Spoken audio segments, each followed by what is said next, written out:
Good evening, everybody, and welcome to Charlton Live, sponsored by the British Institute of Kitchen, Bedroom and Bathroom Installation. My name is Louis Mendez. On this week's big match preview, you may be able to tell by the smile on my face, we are going to be looking back at our first win in 17 league games, a 2-1 win away at Derby County, and of course ahead to Saturday's trip to Northampton Town as well. Joining me, two people who were there at Pride Park on Tuesday night. First up, top right, Lewis Cat. How you doing, Lou?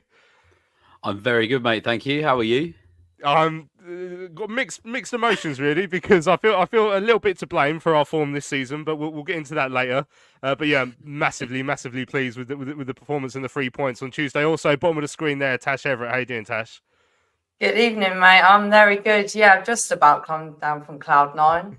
Yeah, brilliant evening. Yeah, it really was a special night for everyone who made the trip up to Pride Park, or like me, on a rare occasion watching at home as Charlton finally put their long winless run to bed. A second half comeback at Pride Park means we beat Derby County. So we'll hear the goals shortly. We'll hear, I thought it was an excellent interview with Nathan Jones after the game as well. Of course, we want to look ahead to Saturday's trip up to Northampton. Also, we've got Danny Brothers from the It's All Cobblers to Me pod joining us later on in the show. We'll hear from Nathan Jones once more on Saturday's game as well. I want to hear from you guys as well. Hello to everyone in the chat, including Andrew. Says how much to pay Louis not to go to any more away games. 2 away games I've missed this season. The only 2 that we've won, of course. I've been to 15 without seeing a win. David's in there saying Nathan Jones has the Midas touch. Martin's in there saying, before we spend an hour of joy after a win and looking forward, let's cut to the chase. Am I going to Northampton? We may have to accept a draw. Hashtag stay home Louis. I'm afraid to say I am going to Northampton, and I'm going to Cheltenham, and I'm going every other game this season. So enjoy it while it lasts, people. We that was our last win of the season. Spamfish is in there. Paul's in there. Alan, Charlton fan. George J. Ian, Lawrence, Ben's in there, signing a petition for me not to do away games as well. Have your say on Tuesday evening's win. Leave a comment in the live YouTube section. You can email us as well, or you can tweet us at Charlton Live. Let us know what you made of the game on Tuesday, the victory. And it feels so good to be saying that. Lewis, I bet it felt even better to be there in that away end at 10 o'clock on Tuesday night. It was pretty good, mate. Yeah, I can't lie. I don't want to. I keep going on. It's going to rub salt in the wounds for you, but it was pretty good. Yeah.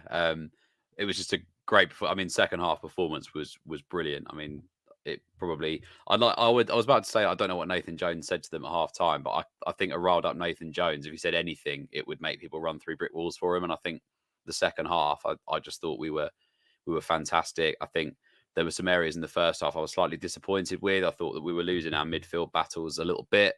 Derby got physical midfielders, you know, the likes of Ebel Adams and Tate Smith and people like that. So that they played. I thought first half they looked a lot stronger. They were having a bit of joy down the right hand side on Tanai Watson. I think there were a few little scares in that first half, and the goal sadly came from just a little bit of poor defending from a set piece, and it was a bit disappointing going in at half time. And as the halftime whistle went, and we were sort of talking about it at halftime, I didn't really see that coming in the second half. I thought it was a bit of a challenge because I don't think we were awful, but I just thought it's such a shame off of 2 fairly positive results against the other sides in the top 3 it was interesting to see how we'd react to going down, especially that late in the half, how we'd react. And I mean, what an example of the character, and maybe what Nathan's done for that side, because they came out and there were players that we haven't seen perform yet in Charlton shirts, put in some serious shifts. I thought Gillespie was really, really good. Connor Coventry second half was the Connor Coventry I think we've all wanted to sign. And again, Anderson and Carney were just absolutely outstanding. They're a real asset to our football club, and another prize from our academy, and I was really, really proud. And, Tash and I went and we were, talking about it on the way home and at the game and stuff, just how good it feels, not just to win, but when you see the same set of players that, Appleton couldn't really get a tune out of, and a side that felt like they weren't really, likable, relatable. It's harsh to say, but you know what I mean when I say that. And now all of a sudden, that togetherness shown at full time, the scenes, it sends shivers down your spine a little bit, really. The reaction of Nathan and the team at full time with the fans and going over and that building that connection back up. And I think we've seen like an immediate strengthening of the relationship between players, supporters, coaching staff, and it's come on so quickly under Nathan. And I'm absolutely loving him as our manager. It just feels so good following Charlton again. It's only one win and it feels like I'm getting carried away, but just what he brings in terms of belief and character has really lifted the entire mood of the fan base, I feel. Excellent stuff. Right, well, we've been getting pelters for playing the highlights of games over the last few weeks because people don't want to hear it, but you do want to hear this one. These are the Charlton TV commentary highlights of the 2-1 win away at Derby County. Your commentators are Terry Smith and Greg Stubley. Wolf swung in and towards the near post, is headed home. Cashing it is. Mendes Lang's corner. Cashing at that near post, heading home. Derby take the lead. There was a huge tussle at the near post. Might have been Bradley who was taking up two Charlton players and holding each other, everyone, in that near post hustle. And Cashin came across and exploited that. Got there before I stood. Yeah, look at that. Oh, it's Nelson, in fact, isn't it? Ladapo, Taking Watson. up Ladapo and Watson. Neither of them jumped. Cashin ran in, had the ball unmarked. Coventry first time will look for Carnu, who's got beyond Bradley. Carnu, can he get there? Head of goalkeeper, he does. He brings him down, and Charlton have the penalty. Outstanding from Daniel Carnu. Well sinned by Coventry. What a ball that was. Well, Smith has made for Charlton. Can he level for the Addicts? Huge moment for Charlton. Charlton's number 9. Referee blows his whistle. Alfie May for Charlton steps up and scores for the Addicts. Nathan Jones couldn't look. He's looking now. Brilliant finish from Alfie May. And Charlton substitutes, again making a difference. Alfie May introduced. Wilson will bring it forward now on the Derby right. Steps inside to Adams and he's missed it, Adams. And Nico will take over for Charlton. Nico on a run. Little touch into Carnu's path. Can he finish? Carnu saved away by Wildsmith. And the follow-up from Karoy Anderson has buried it. And Charlton take the lead. What a moment for Corey Anderson. You thought the chance had gone when Wildsmith made the save. But it falls so nicely for Anderson. It's a wonderful first-time finish. But Adams takes his eye off the ball and Nico running forward. Perfect pass to find Carnu. I must say it's a wonderful save from Wildsmith with his right hand, but then Anderson, that's a wonderful finish. No chance for Wildsmith, hits it with power. And Charlton Thomas with the clearance away. Coventry hits it against Waghorn. Edmund Screen completes the header away and Carnu picks it up for Charlton on halfway. Cashin trying to make it across there, does so. And that's the final whistle. And the Addicts will come away with 3 points. And a vital 3 points it is for Charlton. Superb second half performance that gives the Addicts the first victory in I don't know how long. I don't normally put the final whistle in the highlights, but that was such an important moment for us this season. And an emotional one as well, Tash. I mean, I asked Lewis what it was like in that away end at full time. I guess relief will be up there along with pride and victory and all those feelings based on what's happened over the last 3 months. Yeah, 100%. I mean, I was smiling to myself just then listening to the full-time whistle because I mean, we all celebrated like it was a goal because we were all praying we were going to hold on. It felt like a goal in itself. And yeah, listening back to the Anderson audio as well, like just picturing us all going nuts. Like it was me, Lewis, and my cousin. Just yeah, it was honestly one of the best away games. Not to rub it in, Louis, but one of the best games I've been to in a long time. And honestly, I turned around to Lewis, I think, and I said, like, I'm so glad that I was here, and I'm so glad that we got to experience that, and we were crazy enough to go up to Derby because, you know, I do feel like I'm going to run away with myself here, and you know, but I do feel like it's the start of something very special with Nathan Jones, and to have been there for that moment was amazing. And yeah, I mean, Lewis already touched on it, but it's actually crazy to think that a month ago, or just over a month ago, however long it is now, that we're under Appleton, and that game against Northampton, like, look how much has changed since we played them at home. My God, like, Appleton could only dream of picking up the points that we picked up over the last few fixtures against those sides. And the difference is just incredible. I think, you know, when we were being linked with all these other people, like Neil Warnock or whatever, like, with all due respect, like, this for me, again, we're only like 4 or 5 games in, but you can see that this was the right appointment, and you can just tell the way that the players seem just totally different. As Lewis said, like there's players in there that, you know, we probably were getting so frustrated with a month ago, thinking, come on, you're better than this. And I'm looking at some of them, like even Tenai Watson, I'm looking at him and thinking he put an absolute shift in on Tuesday night. And you know, it blows my mind that some of those players didn't even get a look in under Appleton. Like, look at Karoy, like, look at Dan Carnew. Obviously, Dan Carnew kind of proved himself at the beginning of the season, but, you know, Nathan Jones has given those boys a chance, and he's seen that potential, and he's got it right so quickly. He really has, and it does speak volumes about the people that we've had in charge of this football club, like, over the last few seasons, like the Ben Garners or whatever. No offense to them, but this is exactly the appointment that we should have made. And it's just a shame that we haven't brought him in sooner. I wish that, you know, we hadn't had Apples, unfortunately. This would have been after Dino, or, you know, even earlier. But thank God it's happening now. That's the main thing. But the turnaround in this amount of time is incredible. I think it's actually easy to forget how bloody miserable everyone was. And that result was like the last few months of rubbish, just leaving everyone, and everyone thinking, okay, we're making a step in the right direction. Yeah, fingers crossed it continues, of course. I mean, Michael says, I've got to say, I was on the fence when Jones came in, but to get 5 points from the top 3 sides is obviously a great return. The only way is up now. I mean, Tash touched on it there, Lewis. How has he turned it around to that extent? Because it's not just results. Obviously, we've gone a very long time without a win, but it is the fact that there hasn't been a massive change in personnel. Obviously, we have had bodies that came in January, but even under Michael, they weren't really performing.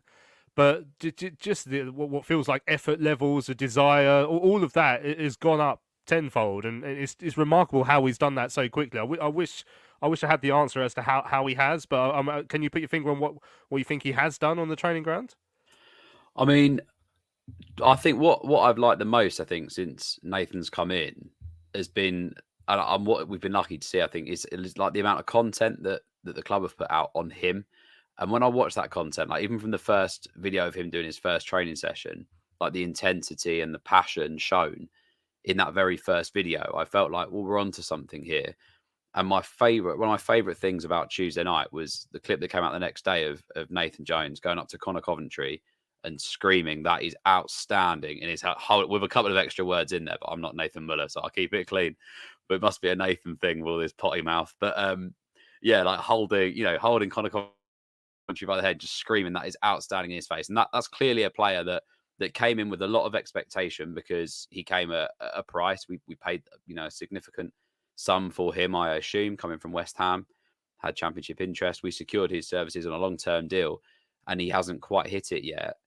He came in, obviously the first half wasn't great, but that second half performance was as good as I've seen in a long time. And that has to be, you know, Nathan going up to him at the end and screaming that in his face, that the smile on Connor Coventry's face. And that's just in like a split-second video that we see everything that must be going on behind the scenes at the training ground. You know, he's obviously a massive motivator. Like I've got a few friends at work who are Luton fans, and they just say that he's a passionate and intense guy that people will want to run through brick walls for. And I think that some of these players, they've got that trait about them, but they just haven't had it used to their ability by the likes of Appleton.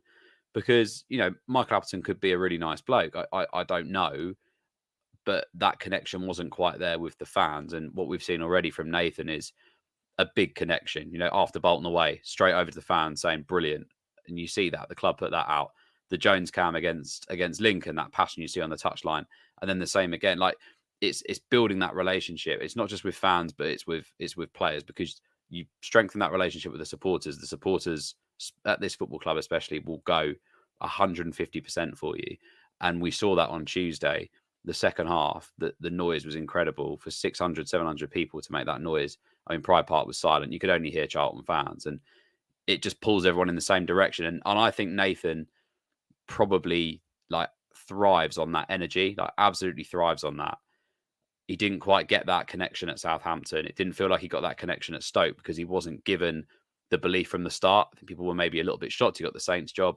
The Stoke job, they were a bit underwhelmed with him coming in as well, where we're elated that he's come in and we're believing in him from the off. And I think he absolutely feeds on that, and he pushes that onto the players. And now we're seeing so much effort and desire from Terrell Thomas, even some of the passion and stuff that we've seen from these players that we thought were completely out in the cold or didn't want to be here.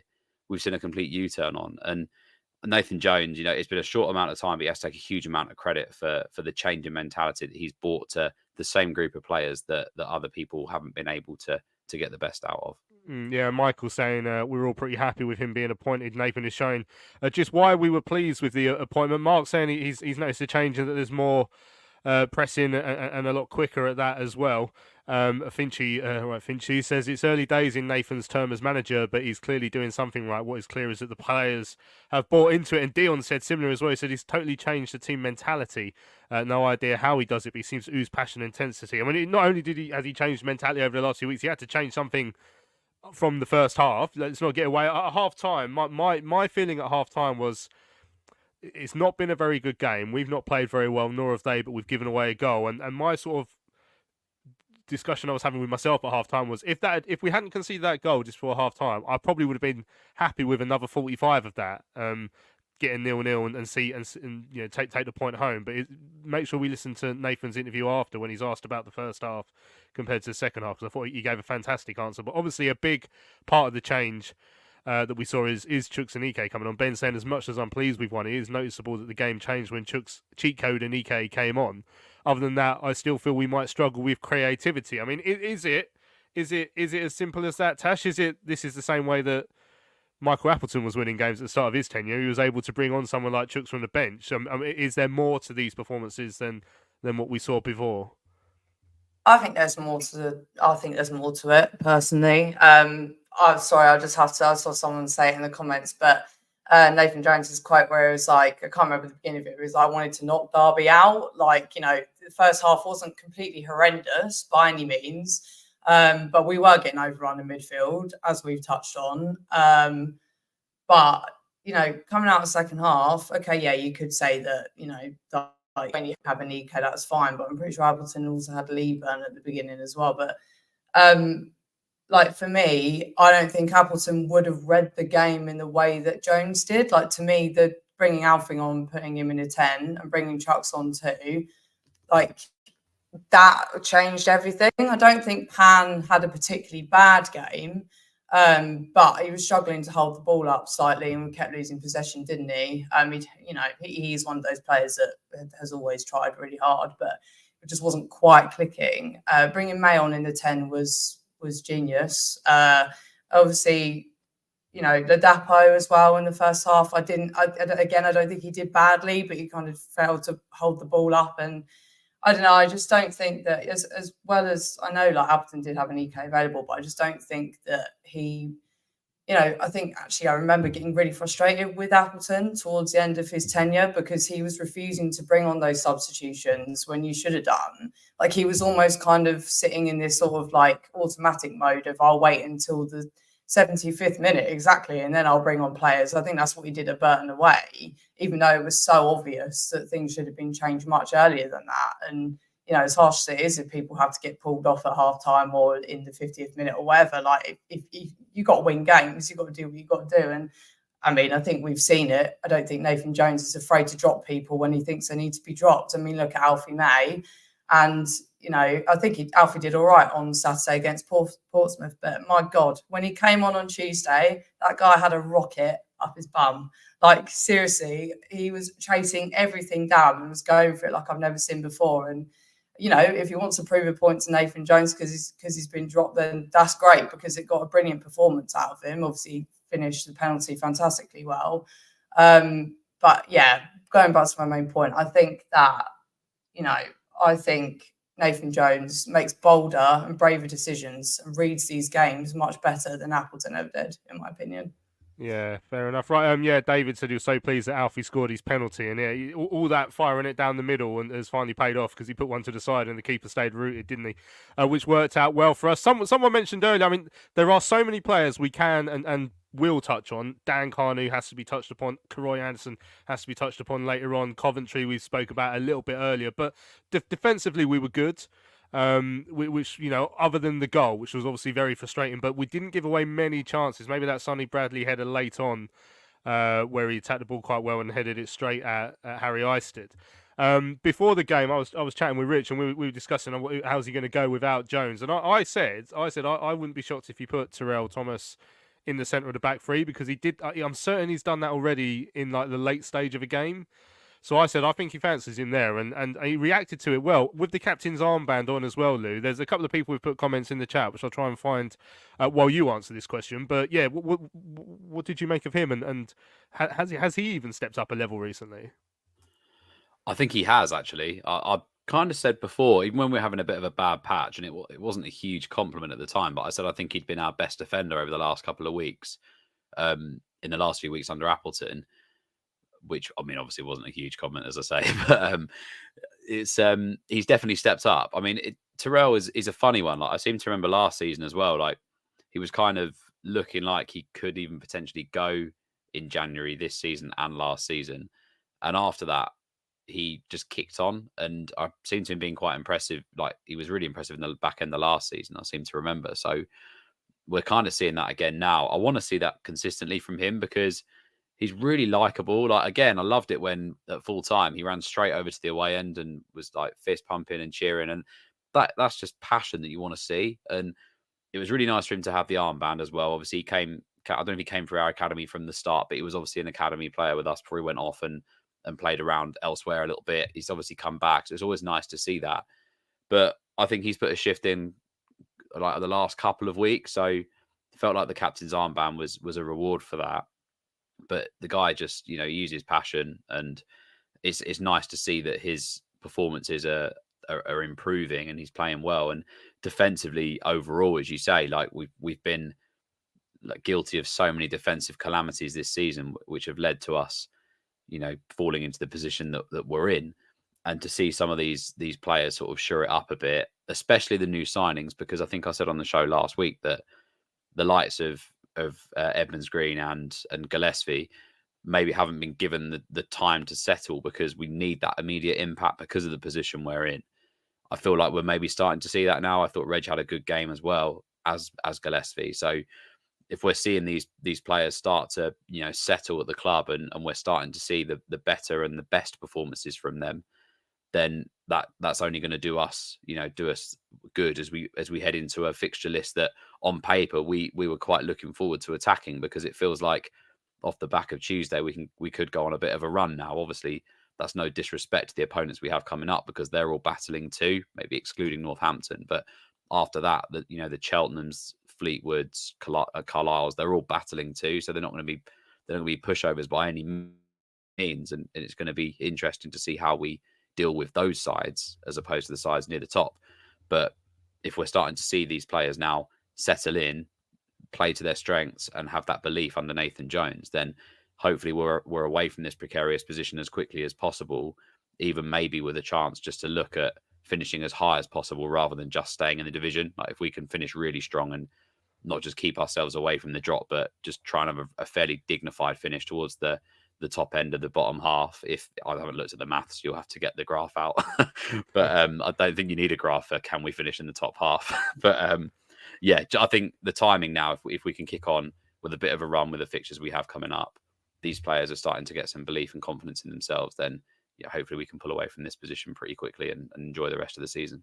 Yeah, Robert asked in the chat earlier how the graph is looking now. I mean, I think as it stands, we're due to stay up by about 0.5 points, so we still need to pick up a couple more wins just to make sure we're away from that. Charlton fan 18 says that Croy Anderson is quality and wants to play on the half turn.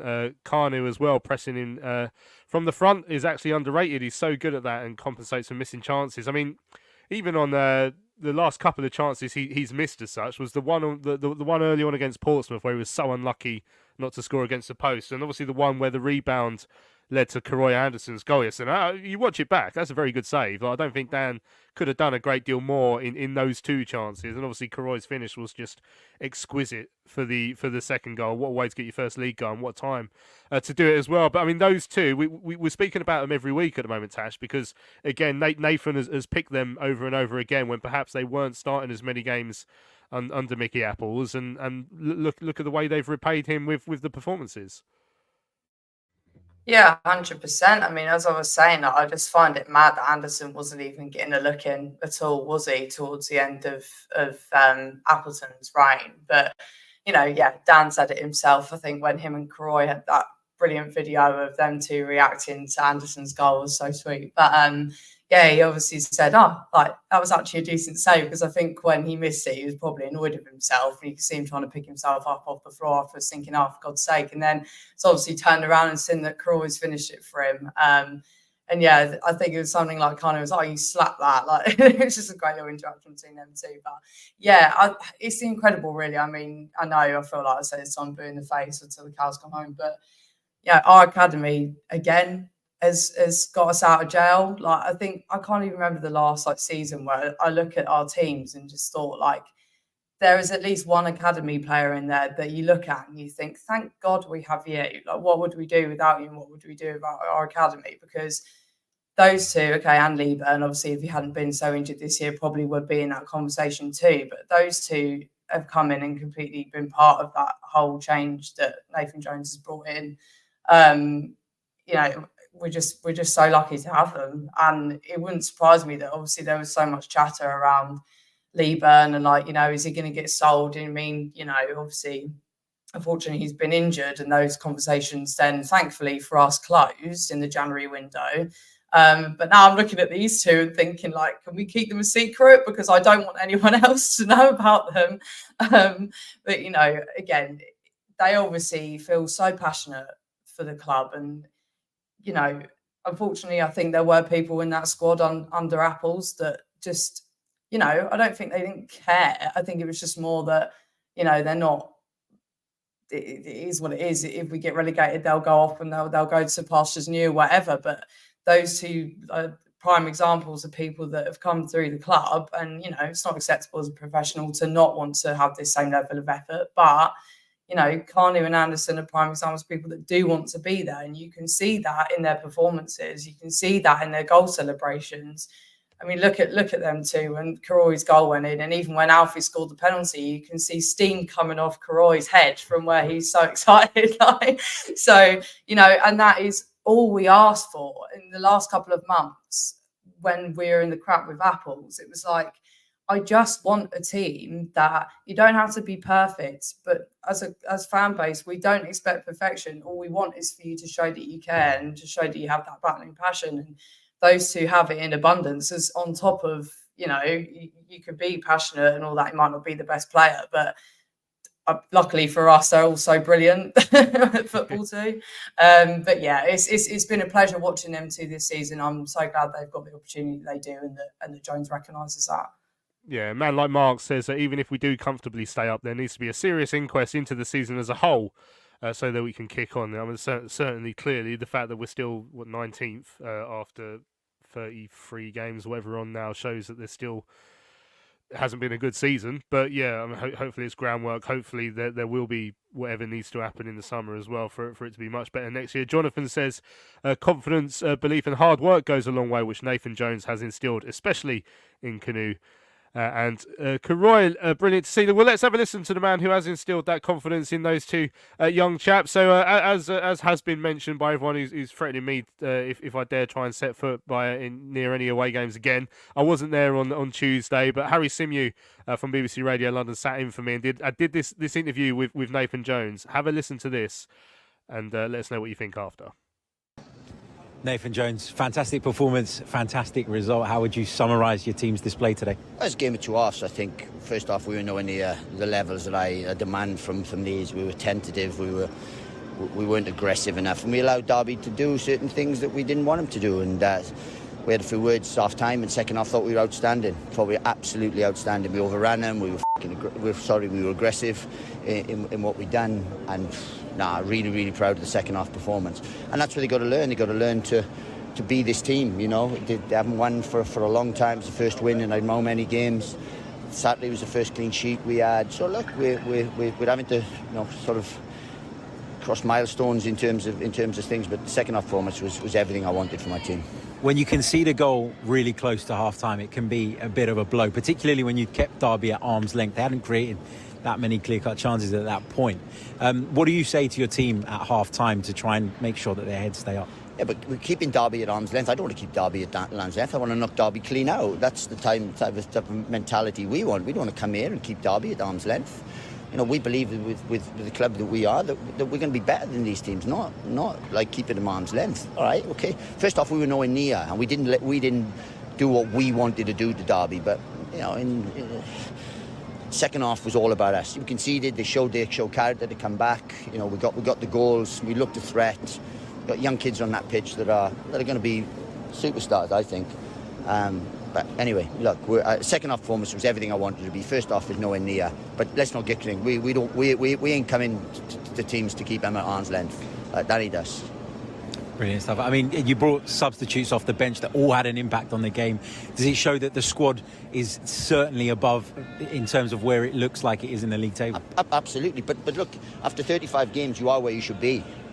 So we are tonight where we should be, over the season. Not the last 5-6 games, because we were tentative against Reading, but since then we've been unbeaten against some tough sides, some real good sides. 4 sides that are in form, that are really good. Lincoln, they're in wonderful form. The other 3 are the top 3 teams in the side. And now we started showing sort of form that can take us forward, if you like. But I'm just. You said about the substitutes, they're game changers. We call them game changers, not substitutes. So they come on and wanted to do that, and we did, and we've got that mentality. And it's a squad game. People that miss out, Conor Coventry was magnificent tonight, but he missed out when he wasn't involved on the weekend. And that's the squad mentality. That's the one team, one goal that we have to have. And just a word for the fans that made the trip tonight, because you had a great moment with them at the end of the game. Well, look, they're brilliant. I've been waiting for that, in terms of what we're building, what we're trying to do here. But wonderful, absolutely wonderful. To travel up there on a Tuesday night after being at home and lots of games, absolutely superb. Really proud of our fans. But we gave them something tonight, second half especially. So I'd rather had the second half like that than it had been the other way around. So really pleased for everyone at the football club. And it's a good night for the club tonight. Thinking about a new kitchen or bathroom? Find professional, independent local installers with free home surveys, itemised quotes and protected payments, trading standards approved contracts, and workmanship warranties. The British Institute of Kitchen, Bedroom, Bathroom Installations accredits installers to ensure they are police checked, fully insured, and experienced. Take the risk out of home improvement. Visit bikbbi.org.uk. Hello fellow addicts, I'm so excited to tell you all about our micropub, the River Ale House. The River Ale House is based in East Greenwich. It has 6 Pub of the Year awards, an ever-changing selection of amazing beer. It's owned by Charlton fans, walkable to the ground in just 20 minutes with buses that go direct to the Valley too. If your matchday routine includes a drink with your friends, you must join your fellow addicts in the River. See you soon. Right, welcome back to Charlton Live. This is the big match preview. Just before the adverts there, we heard Nathan Jones speaking to Harry Symeou from BBC Radio London after the 2-1 win at Derby County on Tuesday night. He did drop the F-bomb, Lou. Like he was a bit pumped up, if we're being honest. But it wasn't as much as I enjoyed that, and I always do laugh when it happens. It was a "we want to knock Derby clean out" comment that really spoke to me after the game. I think you could even hear Harry sounded a bit impressed by it when he said, "Oh, that's really good." Yeah, what did that interview say to you?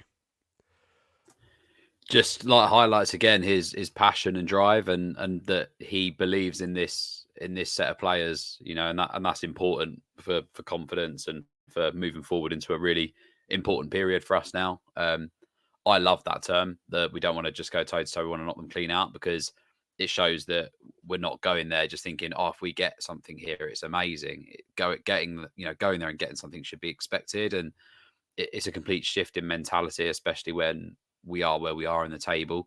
And it's exciting to get behind, and it's just the passion he uses. Like even the dropping the F-bomb, like obviously it's funny, but I love it. Like I get behind it because it shows that he really cares and he believes in this team, and doesn't feel like anyone's believed in these players this season. So it's a real shift, and I'm just excited to have him for the rest of the season, and I'm even more excited for what he can do in the summer, and how we kick on next season. Really, as much as I hate this, like writing seasons off early and just looking ahead to next season, because it feels like we've done it religiously for the last 3 or 4 years.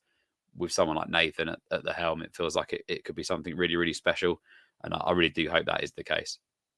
Yeah, Paul's saying Nathan Jones is knock 'em clean out addicts. Yeah, I think that spoke to quite a few people. He also said, can we play the Rocky theme at the Valley before the teams come out at half time from now on? Yeah, Michael saying he's a great actor, if we believe what Appleton said about managers showing passion. A lot of people looking forward to Nathan Jones and Steve Evans on the touchline in a few weeks. Brazilian said it's going to be absolute cinema. All hell let loose wants to see. Let's get ready to rumble for that game. I mean, Stuart makes the point then. So amazing how, looking at the fixtures at the beginning of February, thinking we're going to get nothing out of the 3 games, that we've ended up with 5 points and unbeaten. Fantastic. I mean, in a way, I see these as 5 bonus points. And again, we said a couple of weeks ago, we don't consider any game a free hit in the situation we were in. But on the other side, I do kind of consider those bonus points, because you weren't expected to get them, Tash, and it's left us in a much more comfortable position than I feared we were going to be in. My genuine fear was we would have dropped into the bottom 4 after these games. So we've ended up 4 points above the drop zone. Cheltenham, who still have 2 games in hand on us, are 4 points behind us. Obviously, Reading have had 2 extra points deducted now, so they're back behind us by 1 point. Port Vale aren't looking very good. They've still got 2 games in hand as well. But how tough it could have been, considering and where we are now, it does explain why everyone is feeling so much better than we feared we would be at this stage. Yeah, 100%. I think like mentally as well, like for the players and everyone, like it's easier to be in this position where we've managed to stay out of that drop zone, albeit we were on goal difference, weren't we, or something on Tuesday night. But you know, it's easier to be above it, and you know, you don't want Reading to be in the position that they're in, but that has benefited us. And it's easier to be here than it is to be sucked into it and then trying to get yourself back out. So yeah, I agree with you. I think if I'd have looked at those fixtures and we still had Appleton in charge, like I just would have been like, I can't even bear to follow along with the score, because I just would know what was going to happen. And you know, in an alternate universe, it would have been interesting to see how we would have got on. But yeah, as we've all been saying, 5 points out of those games is incredible. And I just, yeah, I wouldn't have thought we'd be able to do that. And, you know, I've had like Portsmouth fans at work saying to me that, you know, they thought we were really good on Saturday. Same with the Derby fans, they all thought we were really good. Obviously, same with the Barren fans. And they're all asking themselves, how the hell are we in this position? And I wish I could tell them. But, you know, yeah, in much better position. I mean, now the job isn't done, I will say. Like, you know, we now got to make sure that after doing all of this and working hard and scraping those points out against Portsmouth and Bolton and getting that well-deserved win that we had been building up to and that we fully deserved on Tuesday, the thing is now to not, you know, have all these fixtures which we're deeming easier, quote unquote, and then bottle it. But to be honest with you, for the first time in my life, I mean, this is Charlton we're talking about, so I probably should know better. But the first time in my life, I'm looking at those fixtures and thinking, there's no reason. There is no reason that we can't go and just go on a winning run now, because that confidence has got to be there. You can't go and beat the second place in the league. And by the way, no disrespect to Derby, but it just shows how poor this league is, because they weren't that great. There's no reason that we can't go and pick as many points as we can, obviously one step at a time. But as Lewis said, you want to be able to end this season on a high, moving into next year. You want to do that in terms of keeping players and building those foundations, as Nathan Jones keeps saying. So yeah, it's definitely a bonus, but we definitely got to kick on from it. The job is not done. Yeah, Sam Wyatt saying playoffs still mathematically possible. That's what one win does for you, isn't it? After I did look, even if we won the rest of our games, we'd still be about 4 points short of the average needed for playoffs. So whilst they might still be mathematically possible currently, I don't think we've got that much of a chance, unfortunately, because we just went 16 games without winning. They're the sort of runs you don't get when you get in the playoffs. Although interesting, you mentioned Derby, not great. Bolton struggling a little bit. I saw one of the guys from the Trotters chat pod was calling for Ian Everts' head. They third with games in hand. It's crazy, really. But yeah, as Tom has said on our show quite a lot, it just sums up the frustration of how bad our season has been when you look at actually it's a pretty average League One this time around, and we have played well against those top sides. I mean, just before we bring in our guest fan or our guest for Northampton, Lewis, there was a chat there from Robert saying, let's not get too carried away. We have to build upon the recent performances. So I mean, just to play devil's advocate then. So let's say Chucks gets injured in the next week. How do we ensure that we still play to that level without him, or something like how do we ensure it's not just the fact that we are able to bring on a game changer with 20 minutes left and not have to take off a striker and bring on someone who can't change a game? Yeah, that's the thing, isn't it? Like the positive train that we're on at the moment is fun, because we haven't felt this way for a while. So we're going to get carried away a little bit, because it's just we've bottled up so much, negativity and frustration, and we finally had a good result that we're all on cloud nine. And it is easy to forget that there's still games to play and that anything can happen. And we had a bit of a mini run when Appleton came in, and obviously then Chuck's got injured, a few other players got injured and followed. But I just feel like I get more from Nathan than I did under Michael. So I think that he's got something about him that will make any player run through brick walls for him and put the effort in to do their best for this team. And of course, any side is weakened when they lose their best players. If Chucks did get injured again, which touch wood that he doesn't, it's naturally a big impact. I mean, we feel it a lot. I think I saw a stat that he's 49% of our points have been won with Chucks in the squad, which is insane. He's a very important player for us, and it's frustrating that his injury record is what it is. But I think that's most sides. Bolton had lost Dion Charles and Santos when they played us, and I didn't think they were that good. And there's been sides that have lost key players, and it's how you deal with it. And I suppose now where everyone is going to want to play, the football club is going to want to play for this side and want to play for Nathan. So the people that are in the wings need to be ready and need to be committed and be able to make a difference if they're called upon to come in and try and carry some of that load if Chucks does get injured. But fingers crossed he doesn't. There's obviously been there must be work going on in the background as to keeping an eye on his conditioning. We've obviously had new members of staff join, that performance analysts and Dr. Will Abbott and people like that can maybe are keeping a closer eye on these things and trying to prevent the injury build-up that we seem to get every season. But obviously the likes of Chucks and Pan Kamara is another example are probably special cases to that because of how bad their injury record is. But they're the things you can't control. If a player gets wiped out tomorrow and breaks his leg, we can't control that. You just need to make sure that the players in and around the building and in and around the squad are there and able to step up if called on to. Yeah, when Jonathan says it's the mentality of the players now that we have the win. That's the biggest thing. The players believe in it. Massive march ahead. Well, we start our March fixtures with a march up to the Cobblers. And Danny Brothers from the It's All Cobblers to Me pod joins us now. Good evening, Danny. How you doing, mate? Evening. How are you all? Yeah, well, we're absolutely on cloud nine because we've won a game of football, which I'm sure you guys know more about that than we do. Tell us about your season so far. So you're sitting 11th in League One following your promotion last campaign. I think you've only lost one in the last 5 as well. How have you rated your campaign in League One? Yeah, I mean, anybody looking at this stage of the season, if you look at it at the start, you say Northampton and Charlton, where do you think they'll be? I assume a lot of people, I would have put us completely opposite directions. We would have been in a relegation battle. You would have been up there in the top half. I'm not going to say chasing playoffs because I don't think we quite are, but comfortable in there at least as well. So the season for us having just come up, you've just got to survive, and we've done so much more than that. We've had little sticky patches along the way, like occasional odd performance that wasn't quite up to scratch. We've lost 4-0 to Derby. We lost 3-0 at home to Portsmouth. We had a game against Shrewsbury that was pretty terrible at home and I got hammered by Portsmouth again. But it's only really lasted 1 or 2 games. It's never really been a massive run of 3, 4, 5 games without a win and things like that.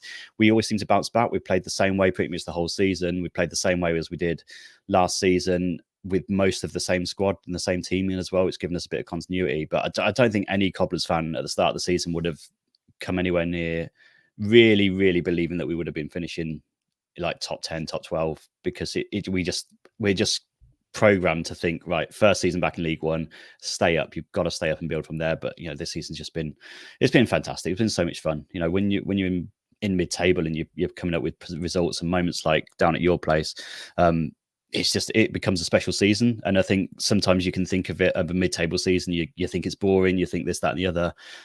But actually, we've had some really, really special moments throughout the season. So it's been fantastic. We've loved it. Hey, Danny. Obviously, it's been a fairly impressive return to League One for yourselves, and one of the most impressive players for you has been Sam Hoskins. Apart from him, who are the players that Charlton fans need to maybe be aware of on Saturday and need to keep an eye out for, that are probably your most dangerous players, if you like? Yeah, it's Mark Leonard for me. We'll sing Mark Leonard's praises until the end of the season, until he goes back. He's on loan from Brighton. I think he would have played in the game down at your place as well. He's just one of these players that has just got that little bit more, that little bit extra. He was on loan with us last season, and he's got even better and better over the last couple of seasons. He's so good on the ball. Is technically one of the most gifted players I've ever seen in a Cobblers shirt. Like, for a lot of us who are sort of 30, 40 years old, he is the best player we've ever seen in a Cobblers shirt. He's that good. We've been debating it over the last few weeks, but over the last couple of months' performances especially, he's kind of reached that level where we just can't ignore it anymore. And we just got to say, he is literally the best player we've ever seen in a Cobblers shirt. Probably not the highest of standards, but to hold it to. But yeah, he's superb. Like, set pieces, he'll make things tick. He just, everything goes through him. And we'll just be sad to see him go in the summer. He will be in the Championship next season for sure.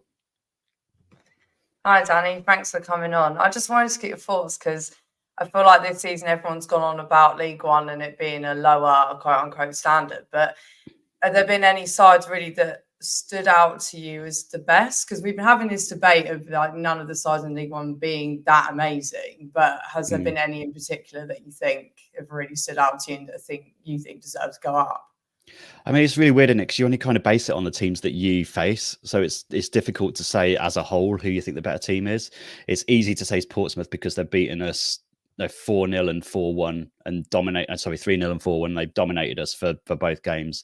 And when you see that in action, you just see their forward play. You see how well they attack and everything. And you just think there's no better team in the league. Whereas we played a couple of weeks ago, we played Bolton at home and they didn't look like anywhere near what Portsmouth were, but obviously they're right up there, so they've got to have some sort of consistency to them. They must play well in other games. It's just a weird league that it's such a cliche, but anybody can beat anybody at any given time, because it's just the good teams are really good on their day, but they can have a slip. And I'd say probably Portsmouth from what I'm seeing, but again, they can have a bad performance. So yeah, difficult to really say, but Portsmouth from what we've seen for sure.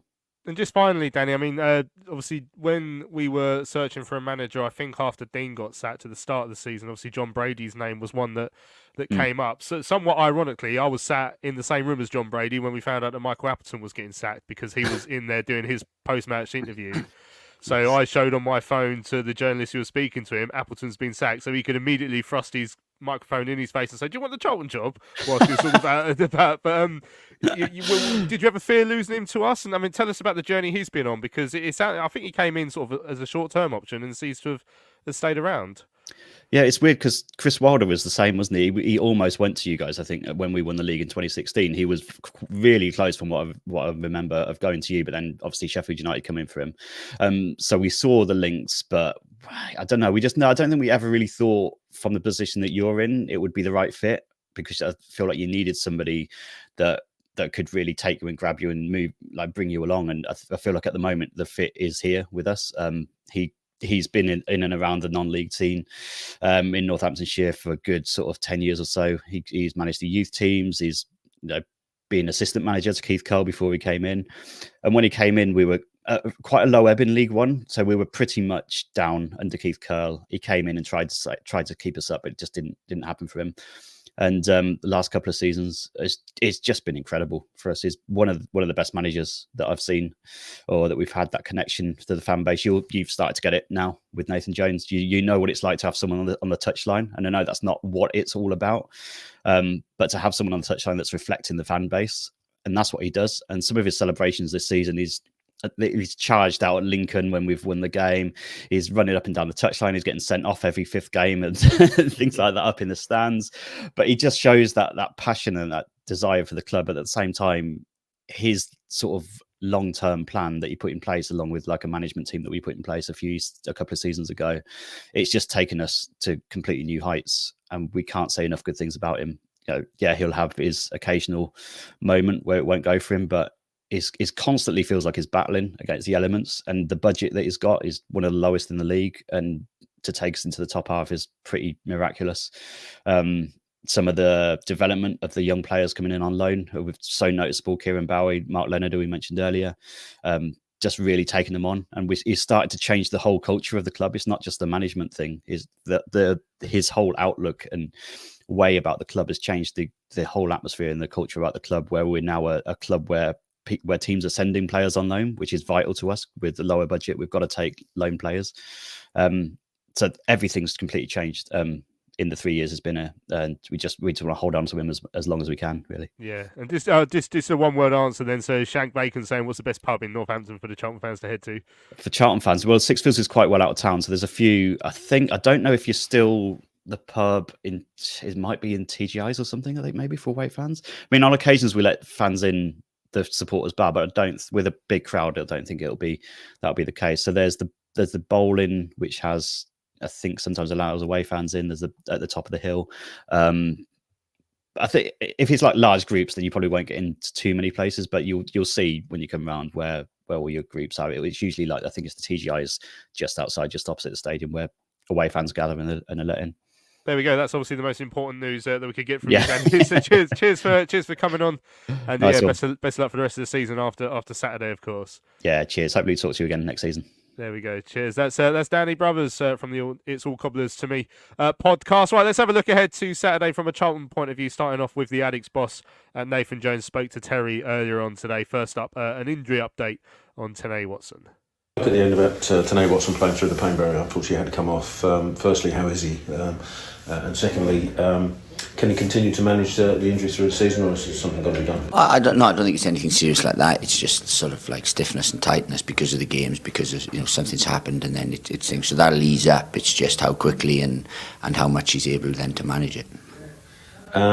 It's going to be a heavy schedule. You mentioned the tough schedule we've had. It's going to be a heavy schedule in March. 6 games. 4 of those are against sides around us in the table, and 4 of them are away from home.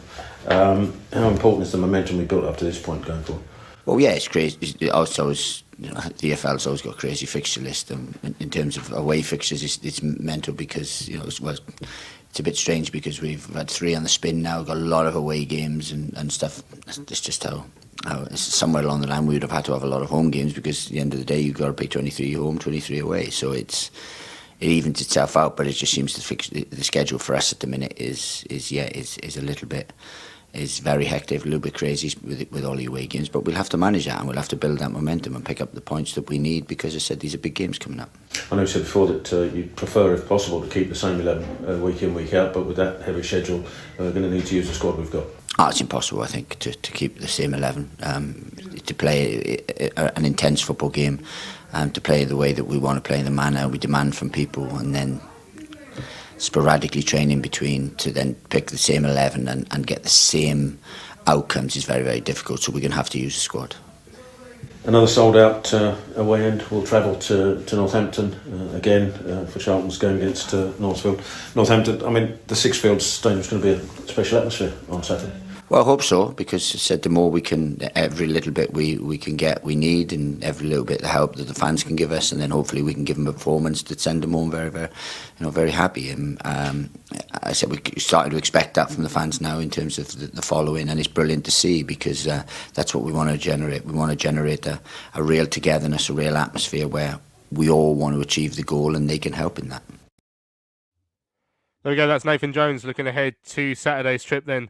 Up to Northampton as the Addicks look to go for back-to-back wins for the first time this season. We've had a couple of emails in as well that I just wanted to point out. As, again, Peter saying I'm not allowed to go on Tuesday or on Saturday, saying is there any chance you've got a wedding you can go to Saturday followed by an important business meeting on Tuesday? Well, it was sort of a business thing on this Tuesday just gone was the reason I couldn't go. So, yeah, I had a new job, so clearly...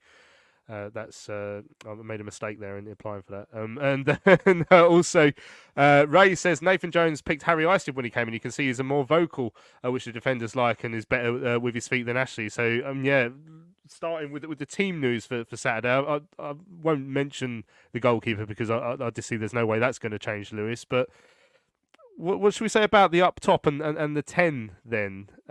So Alfie obviously came off the bench and played 10. I mean, could he start there behind Ladapo and Carnu? And would that obviously that would mean moving someone out of midfield? So there's already selection headaches forming there for Nathan Jones because of the way we reacted in that second half on Tuesday.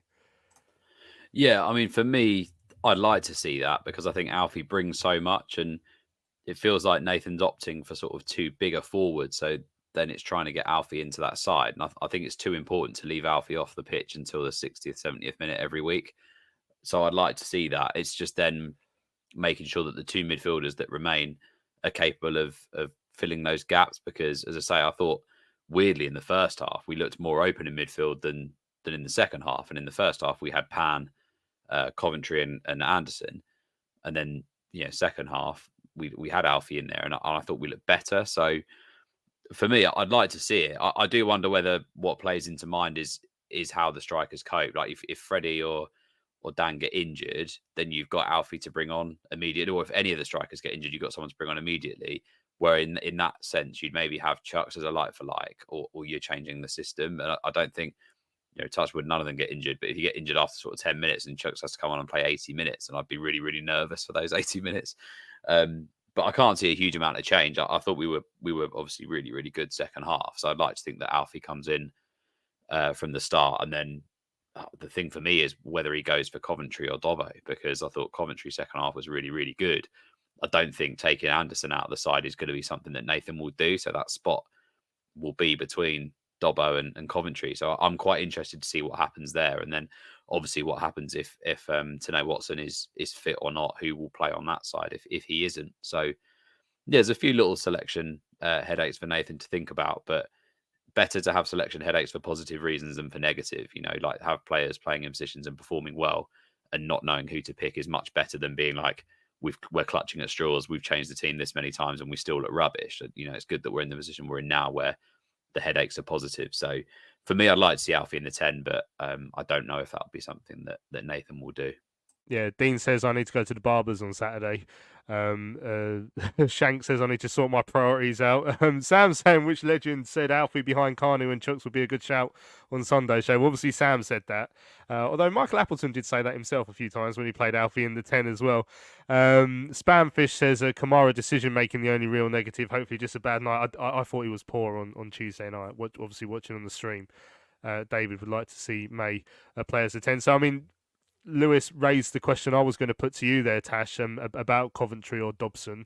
Again, there's probably not a great deal of room for manoeuvre in the defence. I expect it to be the same. So that is probably one of the biggest choices he's got to make then in the middle of that park between the skipper and Coventry. I said on Saturday, he wasn't in the squad on Saturday, but I wouldn't be shocked if he was to come back in and being rotated. And that's exactly what happened. So will we see another circular rotation on Saturday? Yeah, I mean, I agree with you. I don't think it's going to be a case of Coventry comes in and Dobbo's never going to be seen again. I mean, the stuff that happened at the end of January, it's quite clear that Nathan Jones wants Dobbo there and he wants him in around the team and he wants him playing. So, it wouldn't have done him any harm to have some time out because he has been one of our most consistent players in terms of minutes over the season. So, but it's hard though, because obviously Coventry did have a good second half against Derby. So it could be the case of starting Coventry and bringing Dobbo on for a little bit of extra legs. But it is a tough one. I agree with the defence. I think I wouldn't change anything personally. By the way, shout out to Thierry Small. We haven't mentioned him yet. I thought he was absolutely fantastic. It was the first time I watched him against Portsmouth. And because I think he played at Bolton. Oh yeah, he did because he scored, didn't he? But I didn't go to the Bolton game. I didn't watch that, but I was so impressed with him on Saturday, and I was so impressed, even more impressed with him actually on Tuesday night. Like, especially on that left hand side. We've missed someone running down those channels, and he's been doing great at that as well as winning back possession. He's fantastic in that position. But yeah, the midfield debate, I don't know. I'm not sure what the answer is, to be honest with you. Purely maybe because Coventry did so well in the second half at Derby, it might be quite harsh to drop him.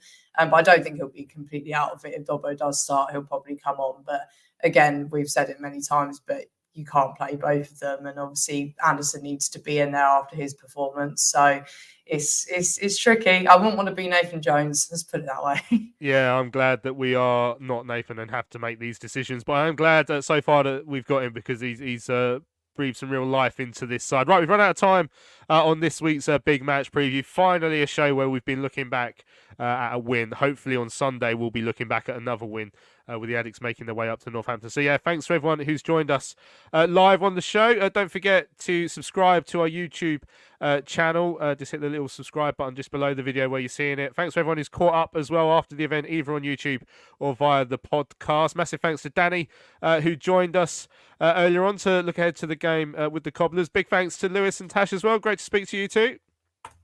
Cheers, both. Cheers, guys. Good to see the pair of you. So I'm Louis Meadows. Thanks for listening to this week's Charlton Live, sponsored by the British Institute of Kitchen, Bedroom and Bathroom Installation. I look forward to seeing you all up at Sixfields on Saturday. If you do see me approaching the stadium, please don't attack me. Let's just assume that at some point I will see us win away from home. Right, this has been Charlton Live. We'll see you again on Sunday.